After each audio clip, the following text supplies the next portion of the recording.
Ամենայն հայոց կաթողիկոսի եղբայրը մեկ ամիս կանցկացնի Ճաղերից այն կողմ։ 3 ձերբակալված Գևորգ Ներսիսյանը մեղադրվում է վաղարշապատի ավագանու ընտրությունների Հանրապետություն կուսակցության քաղաքապետի թեկնածու Հարություն Մկրտչյանի քարոզչությանը խոչընդոտելու համար։ Նրա հետ մեղադրյալի աթոռին է նաև որդին Համազասպը, նրա կալանքի հարցը դեռ քննվում է։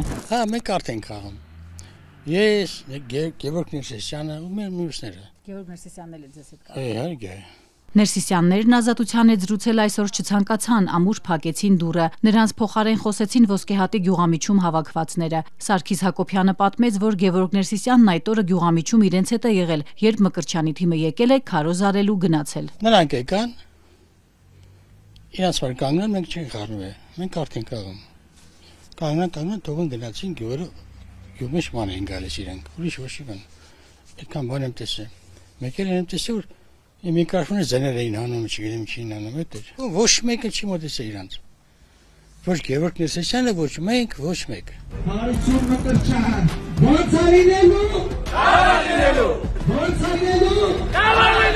3 վաղարշաբաթ խոշորացված համայնքի ավագանու ընտրություններում քաղաքապետի թեկնածու Հարություն Մկրտչյանն էր ահազանգել, որ շաբաթ օրը գյուղ էին գնացել քարոզչության։ Ազատության հետ զրույցում ասաց, իրենց թեկնածուներից մեկն անցել էր նաև կաթողիկոսի եղբոր տան մոտով, իրազեկել էր մի քանի ժամից գյուղամիջում սպասվող հանդիպման մասին, բայց արժանացել հայհոյանքների, վիրավորանքների, նաև հորդորների անհապաղ հեռանալ գյուղից։ Մոտ տպավորությունն է, որ Ոսկեհատ համայնքը ամբողջությամբ Ներսիսյան ընտանիքին է պատկանում։ Այնինչ իրենց իսկ կողմից հրապարակված տեսանյութի համաձայն դա տեղի ունեցել փողոցում։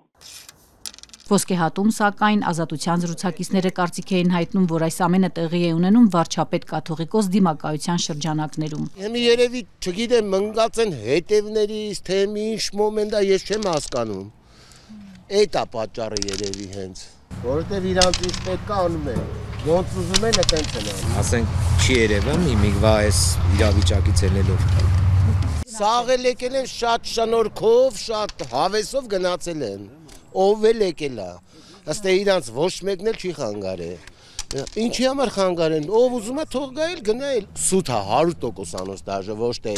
99-ը։ Ներսիսյանների փաստաբանն է հրապարակել տան տեսախցիկի կադրերը։ Արա Զոհրաբյանը ֆեյսբուքյան գրառման պնդում է, որ այս կադրերով ընդամենը հաստատվում է ակնհայտ սուտ մատնությունը, որ կաթողիկոսի եղբորորդին նրան մոտ կանգնած է եղել, երբ նրան է մոտեցել մի տղամարդ, առաջարկել է մասնակցել ժամը 4-ի հանդիպմանը։ Համբարձումը հրաժարվել է, այդ մարդը փորձել է համոզել, խոսել են, այնուհետև մոտեցել է համբարձումի հայրը։ Գևորգ Ներսիսյանը երեքով խոսել են եւ խաղաղ բաժանվել։ Ում ինչ փաստաբանը սա է պնդում, Հարություն Մկրտչյանը հարց է տալիս. Ինչու կադրերը ձայն չունեն։ Որևէ մեկը նաև հաղորդագրության մեջ չի նշել, որ ծեծի են ենթարկվել, ֆիզիկական բռնության են ենթարկվել։ Ոչ, սեռական բնույթի հայհոյանքներ, սպառնալիքներ, որտեղ է ձայնը հրապարակված տեսանյութի։ Սա շատ կարևոր է։ Հանրապետություն կուսակցության թեկնածուն պնդում է, նույն կերպ վարվել են ժամեր հետո սկսվող հավաքի դեպքում, այնպես են արել, որ մարդիկ չհավաքվեն գյուղամիջում։ Միտում են ունեցել բախումներ, հրահրել, հայհոյել են իրեն ու իր թիմի ավագ անդամին։ Ոչ մի բնակավայրում այսպիսի խնդրի առաջ մենք չենք